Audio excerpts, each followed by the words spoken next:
BFM Business. Innover pour le commerce. Les news. Et notre invité aujourd'hui, c'est Bruce Cogitor. Bonjour. Bonjour Karine. Vous êtes directeur administratif et financier de QVC France, le téléshopping multicanal, on va dire ça comme ça, qui ouvre une boutique éphémère. On en reparlera dans un instant. Tout d'abord, je voulais vous tenir au courant de quelques informations concernant le retail et le commerce. Le printemps, d'abord, qui accueille des petits copains à Paris. À Nation, le grand magasin était en rénovation depuis un an. Et quand il a rouvert ses portes le week-end dernier, on a découvert qu'il y avait 3 autres enseignes dans ses murs qui vont se partager un quart des 10 000 mètres carrés de surface commerciale. Alors, il y a bien sûr Citadium, pour commencer, c'est une autre marque du groupe Printemps, ça paraît assez logique, c'est le streetwear, vous savez, pour les 15-30 ans, là, qui prend le 5e étage. Au 4e, vous avez plus étonnant Maison du Monde, qui vient compléter l'offre déco du grand magasin. Au 3e, au mois de novembre, on aura la mode du Uniqlo qui s'installera. Alors, chacun devra reverser un pourcentage de son chiffre d'affaires au printemps, mais bien sûr, chacune de ces enseignes profite du grand magasin et de son attractivité. Inauguration en novembre prochain, donc, pour ce nouveau printemps Nation. Je vous emmène à Lyon. Maintenant, la digitalisation en magasin, ce n'est pas un vain mot pour Milibou. Milibou, je ne sais pas si vous connaissez, c'est le site de vente de mobilier design en ligne. Il a été créé il y a une dizaine d'années. Il y a déjà une boutique à Paris qui est déjà pas mal connectée. Donc la deuxième à Lyon s'apprête à ouvrir. Et alors là, ils vont encore plus loin dans la digitalisation du point de vente. Un grand mot aujourd'hui pour le retail. Grâce à Dassault Systèmes qui a développé Home by Me. C'est un système de réalité virtuelle augmentée dans laquelle on peut placer dans son aménagement, dans son intérieur, bien sûr, tout ça de façon virtuelle, les meubles. Et là, vous pourrez aller en magasin, vous mettez votre casque virtuel, vous avez préparé avant l'aménagement de votre intérieur et vous y mettez les meubles que vous avez achetés pour voir comment ça fait. C'est grâce à Home by Me de Dassault Systèmes et ça sera chez Milibou à Lyon. Et puis, toujours plus loin, dans les boissons santé, Wow Lively Water, la boisson aux probiotiques arrive en France. Attention. C'est une jeune marque britannique. Elle s'est fait connaître déjà avec des boissons assez spéciales, nourrissantes aux graines de chia.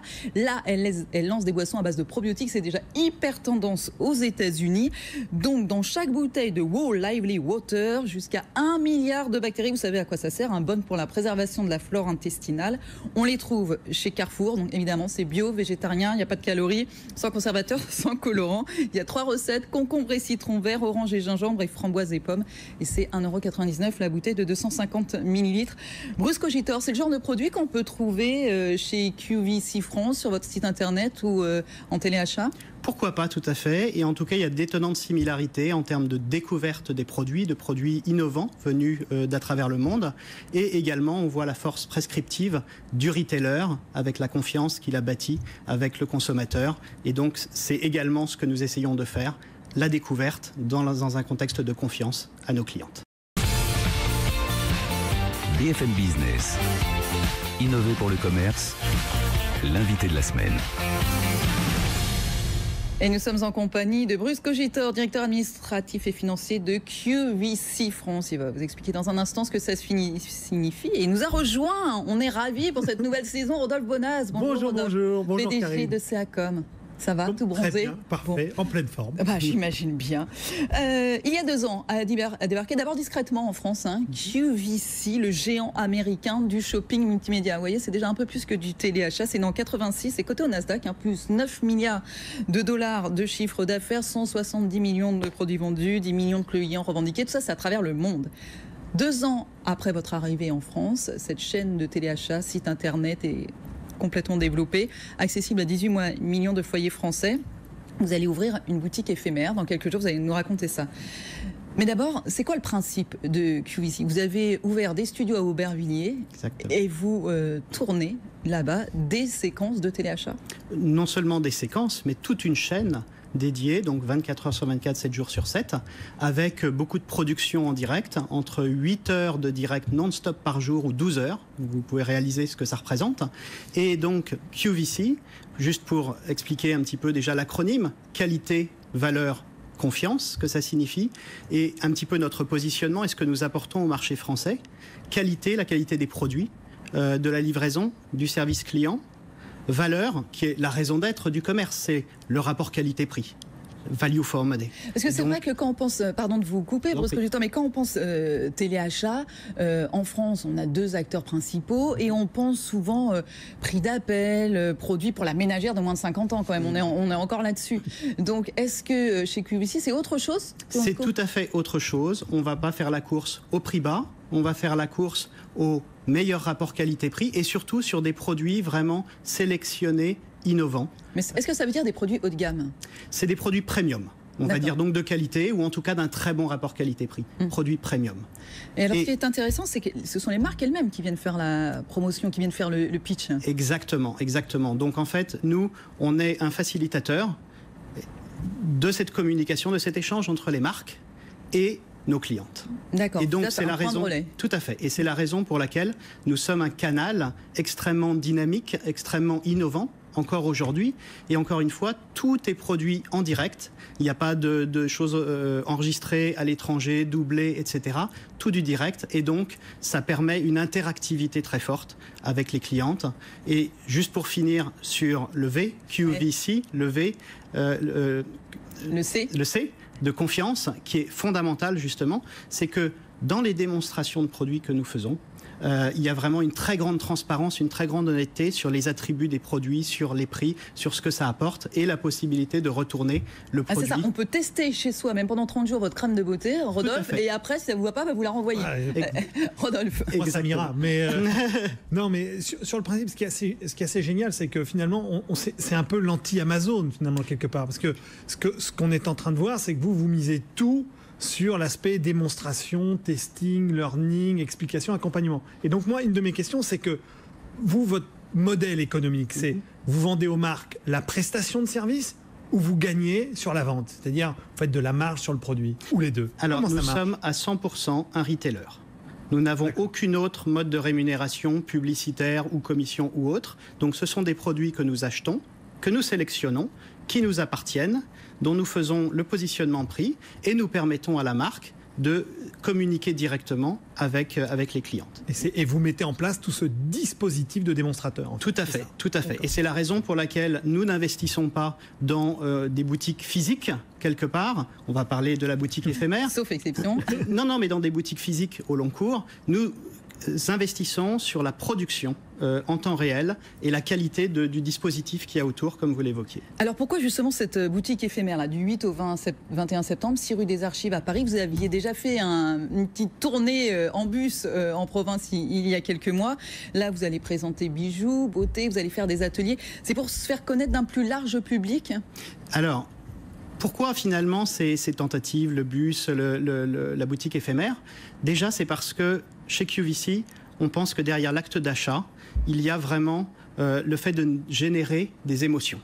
Pour soi-même, quand on achète, pour quelqu'un à qui on va offrir. Et donc, nous, le positionnement, ce qu'on souhaite faire, notre raison d'être, si vous voulez, c'est de réenchanter l'acte d'achat.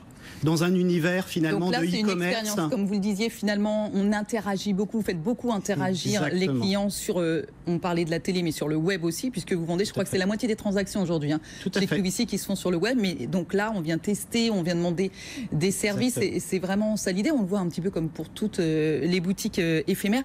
Mais qui est la clientèle quand même? Parce que je parlais tout à l'heure de la ménagère, 83% de femmes, je crois, entre 35 et 65 ans. Est-ce que ça vous va, ou est-ce que vous voulez autre chose, Bruce Cogito?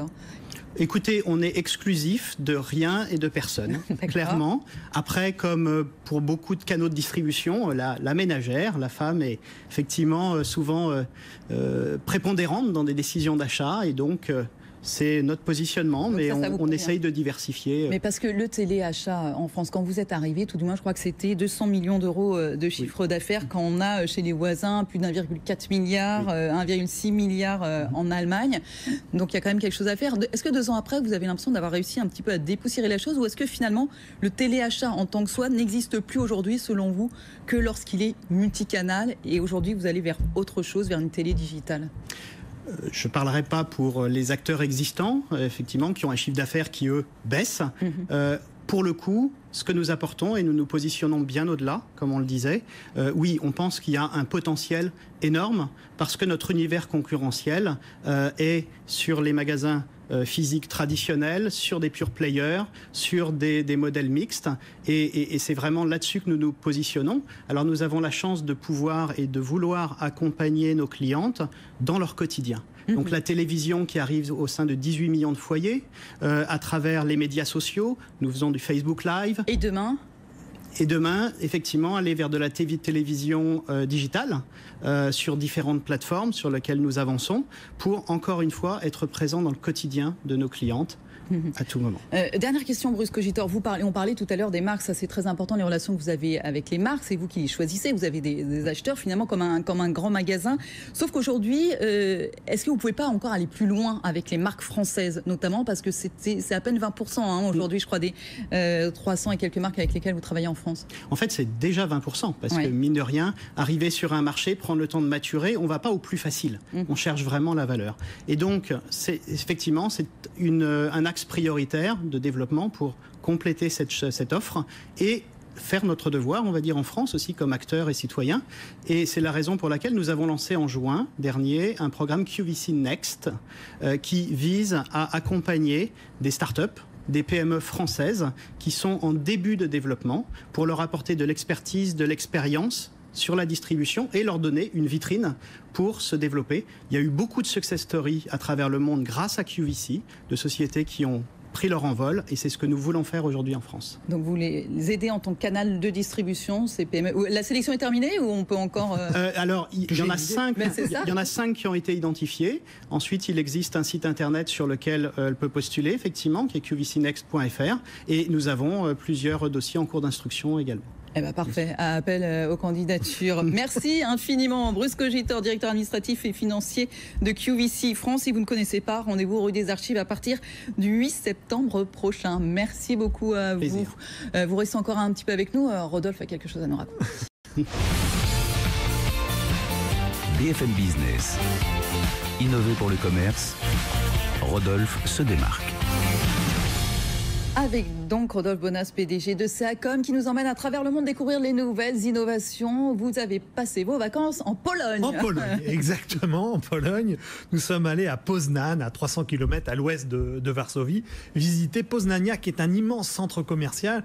C'est assez incroyable, parce que ça a été mis en place par les gens d'Aptis ici, des Français, donc, qui ont investi 300 millions d'euros pour faire un concentré d'innovation, de technologie et de services. Alors je vais vous en parler.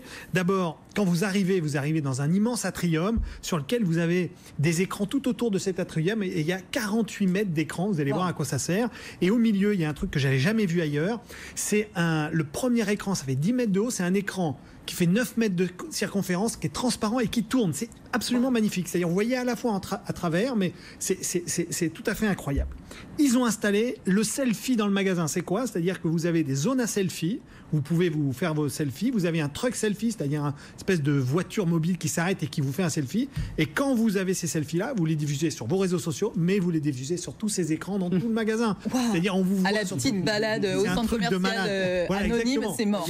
Bon, en même temps, quand vous avez perdu votre enfant, on le retrouve assez facilement avec ce système-là, parce que tout le monde est au courant. Bon, il y a des écrans, bien sûr, Kenitech, qui sont interactifs, c'est-à-dire ça reconnaît les enfants. C'est-à-dire que si un enfant s'arrête devant un écran Kenitech, hop, tout d'un coup, vous avez un contenu personnalisé qui arrive. Ouais. Alors, vous avez tous les services classiques, le personal shopper, la conciergerie, les vélos en libre service, etc. Mais vous avez aussi, parce que c'est la Pologne, un service de sèche-linge. Ben oui, parce que quand il pleut ou quand il neige, on a besoin de faire sécher son manteau dans des sèche-linges. Il y en a 8. Ça, c'est génial. Donc, il y a un Carrefour, Alors, il y a sur place, il y a bien sûr une grande surface alimentaire.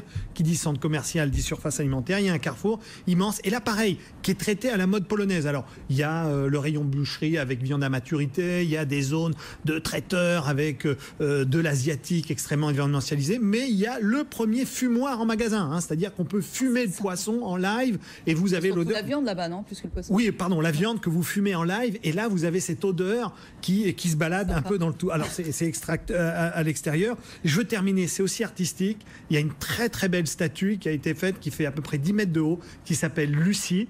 Et en fait, c'est une petite fille qui dessine un soleil. Je veux terminer sur le rayon Kurkiarbi en vrac. ce sont les bonbons. Ils sont très fans de bonbons, nos amis polonais, donc ils ont un rayon de bonbons absolument incroyable. Je vois bien que c'est ce que vous avez c'est ce que j'ai retenu, j'en vous en ai ramené. Poznania, et c'est à Poznan. Vous avez pris quelques notes, hein, bien sûr. Sur la découverte. Sur la découverte, Bruce Goglier pour QVC France. Merci beaucoup à tous les deux. BFM Business. Innover pour le commerce. Le débat. La rentrée, c'est la rentrée des classes, c'est aussi la rentrée des foires au vin pour la distribution dans quelques jours et jusqu'à mi-octobre. C'est parti pour un mois et demi d'animation autour du vin. L'an dernier, le chiffre d'affaires global des foires au vin en France était presque 500 millions d'euros. On était à 477 millions d'euros. Pour en parler avec nous, Corinne Doby, bonjour. Bonjour. Directrice épicerie et liquide chez Monoprix. Olivier Daubert, bonjour. Bonjour Karine. Expert grande consommation. Alors c'est vrai que ça démarre là le 5 septembre et puis après c'est parti. Ça commence par l'importance de la date, ça c'est pas anodin parce que chez Monoprix, vous commencez le 13, c'est une semaine plus tard que l'année dernière. Comment ça se fait ? Alors c'est vrai que la date, c'est pas anodin. On a réfléchi de longues heures en réunion. On a décalé volontairement notre foire au vin. Alors pour deux raisons. La première, c'est que la rentrée, c'est lundi prochain. Donc voilà, on n'a pas encore la tête à la préparation de la foire au vin. Donc on a voulu décaler la période. Et puis après, on s'est dit que souvent en septembre, il fait quand même un peu chaud. Et finalement, pour une bonne foire au vin, il est préférable que les températures soient quand même un petit peu plus fraîches. Voilà. Donc on croise les doigts. Espérons que ce soit la bonne date. L'importance de la date, mais en même temps, depuis 2 ans, certains ont trouvé la parade, c'est qu'on peut pré-réserver sur Internet. Carrefour avait dégainé, Intermarché, aussi Auchan maintenant. Vous êtes encore frileux chez Monoprix ? Alors, on peut pré-réserver maintenant. On a, voilà, c'est possible. L'offre n'est pas aussi large qu'elle le sera en magasin, mais on va démarrer cette année. Oui. Olivier Dauvert, ça c'est important cette pré-réservation parce qu'on sent là la concurrence du e-commerce, bien sûr, parce que de nombreux sites s'y sont mis aussi. Oui, parce que les foires au vin, en gros, c'est une très grande opération commerciale. C'est l'une des principales opérations commerciales de l'année, mais qui s'essouffle. Parce que ça fait des années que ça progresse plus beaucoup, alors qu'il y a une dizaine d'années, c'était chaque année un déferlement et ça progressait quasiment mécaniquement de 10 à 15% par an. Aujourd'hui, c'est terminé. Donc, toutes les enseignes sont obligées d'aller chercher des petites innovations. Alors, on a vu la pré-réservation. On voit de plus en plus de sommeliers qui viennent cautionner la gamme pour vous rassurer à l'avance. On voit de la théâtralisation en magasin. Et ben oui, parce qu'il faut relancer l'opération qui est arrivée à un niveau tellement élevé que c'est difficile pour elle de trouver un deuxième souffle. Et c'est ça qu'ils cherchent en fait tous aujourd'hui, c'est le second souffle des foires au vin. Corinne Doby, c'est 10% du chiffre d'affaires annuel du rayon vin chez Monoprix. Selon les chiffres de rayon boisson, on nous parle de 10 millions d'euros de chiffre d'affaires. Vous confirmez ces chiffres ? Oui, c'est dans cet ordre-là. Et c'est vrai, ça s'essouffle un peu, c'est compliqué ? Alors, chez Monoprix, on a une clientèle qui est présente dans nos magasins toute l'année. Donc, toute l'année, on propose une offre très large et qualitative de vin. Après, chez nous, non, elle ne s'essouffle pas. On a une forte progression il y a 2 ans. L'année dernière, un peu plus... Mais c'est ça, parce que je lisais quand même, lors de c'était Emmanuel Gabriot, responsable du marché liquide des vins Monoprix l'an dernier. Il avait dit ce sont clairement les offres quotidiennes en 2+1 gratuits qui ont généré de la croissance et qui nous ont permis, à partir de la 2e semaine, de redresser le chiffre d'affaires de l'opération. Oui, c'est vrai. Et c'est vrai qu'aujourd'hui, la foire au vin, et nos clients le savent bien, chez Monoprix, c'est le moment de l'année où on va faire les meilleures affaires avec des offres inédites de 3e gratuite. Et ce sont des offres qui se renouvellent tous les jours. C'est-à-dire que tous les jours, nous avons une sélection de 8 vins, 5 à 8 vins à découvrir en magasin avec la meilleure affaire de l'année. Donc c'est notre façon, bien évidemment, de faire découvrir d'ailleurs la richesse de l'offre présente chez Monoprix et de dynamiser jusqu'au dernier jour notre foire au vin. Mais est-ce que c'est un événement commercial rentable ? Alors, c'est d'abord pour attirer des clients. Alors aujourd'hui, Olivier le soulignait, la foire au vin est un événement qui est incontournable et qui permet évidemment de fidéliser les clients et de recruter des nouveaux clients. Et c'est dans cet ensemble finalement sur le long terme que la foire au vin est rentable. Oui. Donc ce qu'elle vous dit en fait, c'est que c'est pas une opération sur laquelle on gagne forcément beaucoup d'argent, mais c'est pas grave en soi. C'est la foire au vin et le produit d'appel du rayon vin pour le reste de l'année. Parce que si j'ai pris mes habitudes dans telle ou telle enseigne au moment de la foire au vin, il est probable que je les garde pour la suite de l'année. C'est finalement ce qu'elle veut. Elle ne veut pas forcément me vendre du vin en septembre. Elle veut que j'y vienne toutes les semaines chez elle. C'est notre vitrine, c'est-à-dire que c'est un événement effectivement que les clients Monoprix attendent.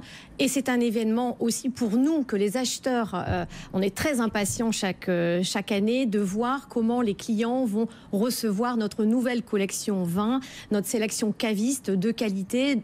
Voilà. C'est ça, vous me racontiez, Corinne Dobie, que vous montez ça pratiquement comme une collection de prêt-à-porter. Oui, tout à fait. C'est ça qui va faire la différence aussi entre les enseignes, c'est la sélection. Pour certaines, on a vu les hard discounters sortir des Ikem de leur chapeau. On en sait beaucoup plus sur les bios. D'ailleurs, tous les magasins bio s'y sont mis aussi sur la sélection. Et en même temps, vous me disiez, finalement, la sélection, on l'a fait autant pour les clients que pour la presse. Alors, la presse, c'est une cible, ce sont les grands connaisseurs. Bien sûr. Donc, évidemment, nous avons la chance, auprès de ces connaisseurs, grands amateurs de vin, eh bien, d'être appréciés, d'être cités.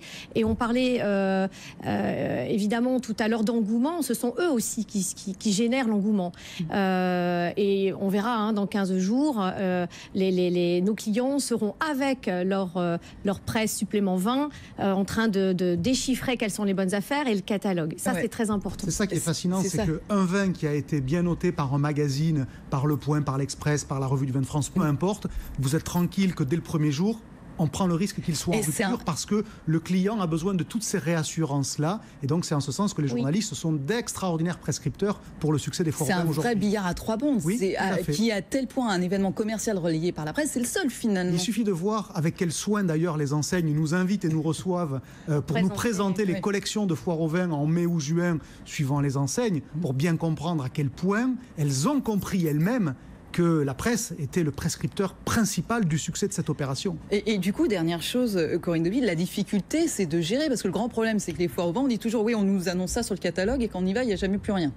Alors, c'est la gestion du stock. Et ça, c'est toujours un risque que l'on prend au moment des engagements auprès de nos vignerons partenaires. Quelle sera la bouteille qui aura reçu un tweet quelque part, on essaie de le supposer. On n'est jamais sûr à 100%. Après, on a plusieurs magasins, donc certains vont se refiler aussi les bons tuyaux. On arrive à satisfaire comme ça notre clientèle. Mais c'est vrai que c'est un vrai risque que l'on prend au moment des engagements sur cette sélection de vins cavistes, oui. Allez, juste pour conclure, Olivier Dauvert, en quelques secondes, du coup, les foires au vin, ça va continuer. Là, il y a des réajustements, mais bien que tout le monde s'y soit mis, des hard discounters. Bien évidemment, parce que ça correspond au final à une attente consommateur qui est très forte, parce que sinon, ça ne générerait pas presque 500 millions d'euros de chiffre d'affaires. Donc, évidemment, la demande, elle est là. Simplement, c'est comment vous la captez mieux que les autres, avec soit des collections, soit des nouveaux services comme la pré-réservation, soit des cautions extérieures comme des meilleurs sommeliers du monde. Voilà, voilà. Le terreau, il est toujours fertile pour les foires au vin, il n'y a pas de souci. L'opération va encore être un succès. Rendez-vous le 13, non, le 12 septembre, parce qu'il faut toujours aller aux soirées inaugurales chez Monoprix. Corinne Dobie, merci beaucoup à vous, directrice épicerie et liquide. Olivier Dauvert, vous restez encore un petit peu avec nous pour le mot de la fin.